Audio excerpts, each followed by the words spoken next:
డిఎన్ headlines స్వాగతం. కావల్లో Kavali MLA Kavya కృష్ణారెడ్డిపై హాట్ కామెంట్ చేసిన నెల్లూరు జిల్లా వైసీపీ అధ్యక్షులు కాకాని గోవర్ధన్ రెడ్డి. Thank you.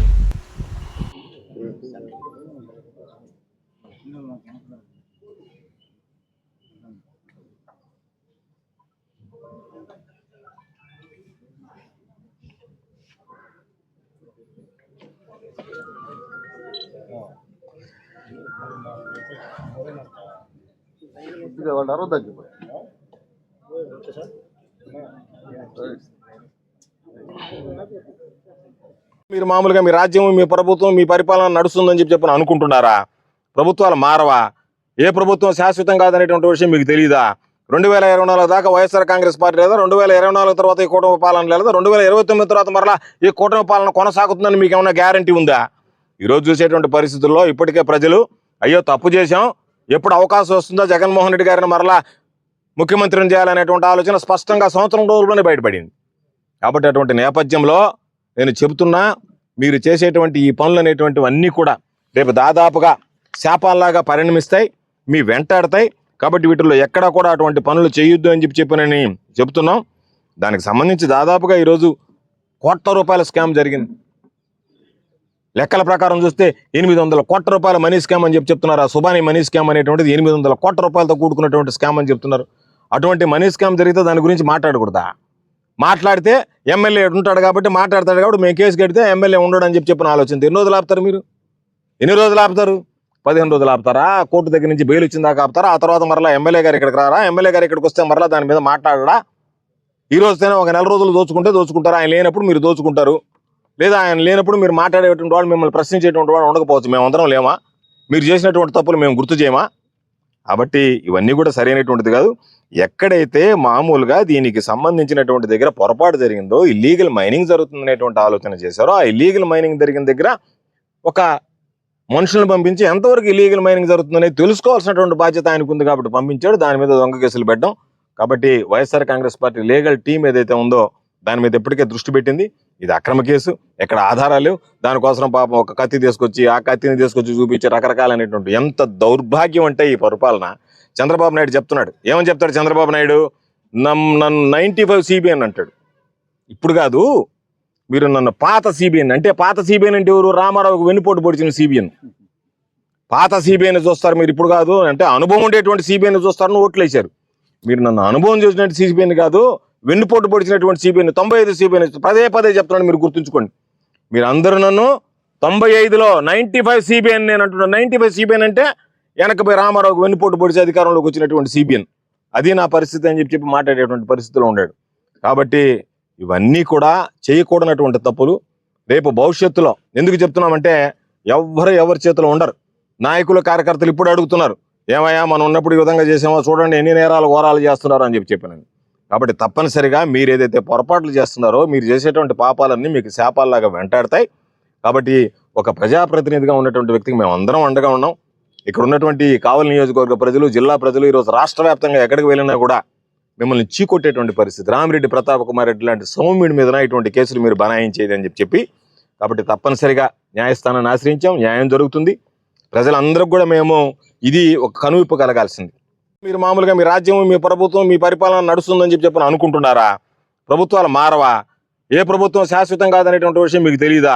2024 దాకా వైఎస్ఆర్ కాంగ్రెస్ పార్టీ లేదా, 2024 తర్వాత ఈ కూటమి పాలన లేదా, 2029 తర్వాత మరలా ఈ కూటమి పాలన కొనసాగుతుందని మీకు ఏమైనా గ్యారంటీ ఉందా? ఈరోజు చూసేటువంటి పరిస్థితుల్లో ఇప్పటికే ప్రజలు అయ్యో తప్పు చేశాం, ఎప్పుడు అవకాశం వస్తుందో జగన్మోహన్ రెడ్డి గారిని మరలా ముఖ్యమంత్రిని చేయాలనేటువంటి ఆలోచన స్పష్టంగా సంవత్సరం రోజుల్లోనే బయటపడింది. కాబట్టి అటువంటి నేపథ్యంలో నేను చెబుతున్నా, మీరు చేసేటువంటి ఈ పనులు అనేటువంటివన్నీ కూడా రేపు దాదాపుగా శాపాల్లాగా పరిణమిస్తాయి, మీ వెంటాడతాయి. కాబట్టి వీటిల్లో ఎక్కడా కూడా అటువంటి పనులు చేయొద్దు అని చెప్పి చెబుతున్నాం. దానికి సంబంధించి దాదాపుగా ఈరోజు ₹1,00,00,000 స్కామ్ జరిగింది. లెక్కల ప్రకారం చూస్తే 800 కోట్ల రూపాయల మనీ స్కామ్ అని చెప్తున్నారు. ఆ సుబానీ మనీ స్కామ్ అనేటువంటిది 800 కోట్ల రూపాయలతో కూడుకున్నటువంటి స్కామ్ అని చెప్తున్నారు. అటువంటి మనీ స్కామ్ జరిగితే దాని గురించి మాట్లాడకూడదా? మాట్లాడితే ఎమ్మెల్యే ఉంటాడు కాబట్టి మాట్లాడతాడు కాబట్టి మేము కేసు కడితే ఎమ్మెల్యే ఉండడు అని చెప్పిన ఆలోచన ఎన్ని రోజులు ఆపుతారు? మీరు ఎన్ని రోజులు ఆపుతారు? 15 రోజులు ఆపుతారా? కోర్టు దగ్గర నుంచి బెయిల్ వచ్చిన దాకా ఆపుతారా? ఆ తర్వాత మరలా ఎమ్మెల్యే గారు ఇక్కడికి రారా? ఎమ్మెల్యే గారు ఇక్కడికి వస్తే మరలా దాని మీద మాట్లాడరా? ఈ రోజుతేనే ఒక నెల రోజులు దోచుకుంటారు, ఆయన లేనప్పుడు మీరు దోచుకుంటారు, లేదా ఆయన లేనప్పుడు మీరు మాట్లాడేటువంటి వాళ్ళు మిమ్మల్ని ప్రశ్నించేటువంటి వాళ్ళు ఉండకపోవచ్చు. మేమందరం లేమా? మీరు చేసినటువంటి తప్పులు మేము గుర్తు చేయమా? కాబట్టి ఇవన్నీ కూడా సరైనటువంటిది కాదు. ఎక్కడైతే మామూలుగా దీనికి సంబంధించినటువంటి దగ్గర పొరపాటు జరిగిందో, ఇల్లీగల్ మైనింగ్ జరుగుతుందనేటువంటి ఆలోచన చేశారో, ఆ ఇల్లీగల్ మైనింగ్ జరిగిన దగ్గర ఒక మనుషులను పంపించి ఎంతవరకు ఇల్లీగల్ మైనింగ్ జరుగుతుందనేది తెలుసుకోవాల్సినటువంటి బాధ్యత ఆయనకు ఉంది కాబట్టి పంపించాడు. దాని మీద దొంగ కేసులు పెట్టడం. కాబట్టి YSR Congress party legal team ఏదైతే ఉందో దాని మీద ఎప్పటికే దృష్టి పెట్టింది. ఇది అక్రమ కేసు, ఎక్కడ ఆధారాలు లేవు. దానికోసం పాపం ఒక కత్తి తీసుకొచ్చి ఆ కత్తిని తీసుకొచ్చి చూపించి రకరకాలైనటువంటి, ఎంత దౌర్భాగ్యం అంటే ఈ పరిపాలన. చంద్రబాబు నాయుడు చెప్తున్నాడు, ఏమని చెప్తాడు చంద్రబాబు నాయుడు? నన్ను 95 సిబిఎన్ అంటాడు. ఇప్పుడు కాదు, మీరు నన్ను పాత సిబిఎన్ అంటే, పాత సిబిఎన్ అంటే ఎవరు? రామారావుకు వెన్నుపోటు పొడిచిన సిబిఎన్. పాత సిబిఎన్ చూస్తారు మీరు, ఇప్పుడు కాదు అంటే అనుభవం ఉండేటువంటి సిబిఎన్ చూస్తారని ఓట్లు వేశారు.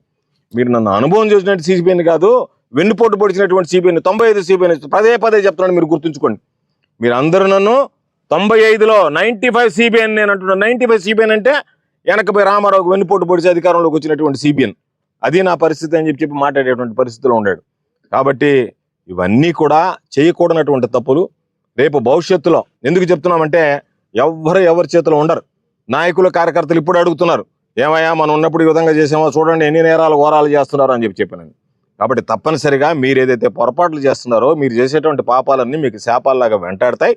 కాబట్టి ఒక ప్రజాప్రతినిధిగా ఉన్నటువంటి వ్యక్తికి మేము అందరం అండగా ఉన్నాం. ఇక్కడ ఉన్నటువంటి కావలి నియోజకవర్గ ప్రజలు, జిల్లా ప్రజలు ఈరోజు రాష్ట్ర వ్యాప్తంగా ఎక్కడికి వెళ్ళినా కూడా మిమ్మల్ని చీకొట్టేటువంటి పరిస్థితి. రామిరెడ్డి ప్రతాప్ కుమార్ రెడ్డి లాంటి సౌమ్యుడి మీద ఇటువంటి కేసులు మీరు బనాయించేది అని చెప్పి, కాబట్టి తప్పనిసరిగా న్యాయస్థానాన్ని ఆశ్రయించాం, న్యాయం జరుగుతుంది. ప్రజలందరికీ కూడా మేము ఇది ఒక కనువిప్పు కలగాల్సింది. ఏం మారలేదనేది చూస్తున్నారు తప్ప ఎందుకు పోయిందే ఎందుకు పోలేదా అనేటువంటి ఊరు చూడలేదు.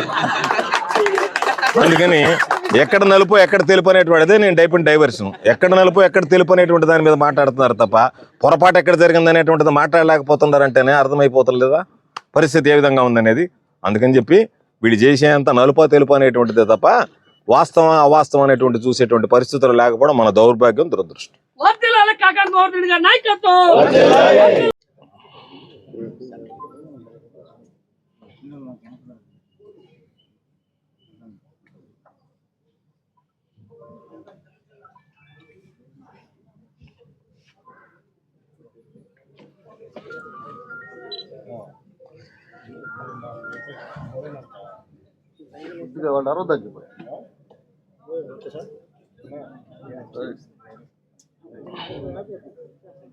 ఏం మారలేదనేది చూస్తున్నారు తప్ప ఎందుకు పోయిందే ఎందుకు పోలేదా అనేటువంటి ఊరు చూడలేదు.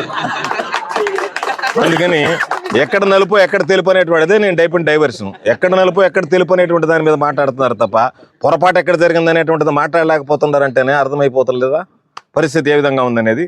అందుకని చెప్పి వీళ్ళు చేసేంత నలుపా తెలుపు అనేటువంటిదే తప్ప వాస్తవం అవాస్తవం అనేటువంటి చూసేటువంటి పరిస్థితులు లేకపోవడం మన దౌర్భాగ్యం, దురదృష్టం.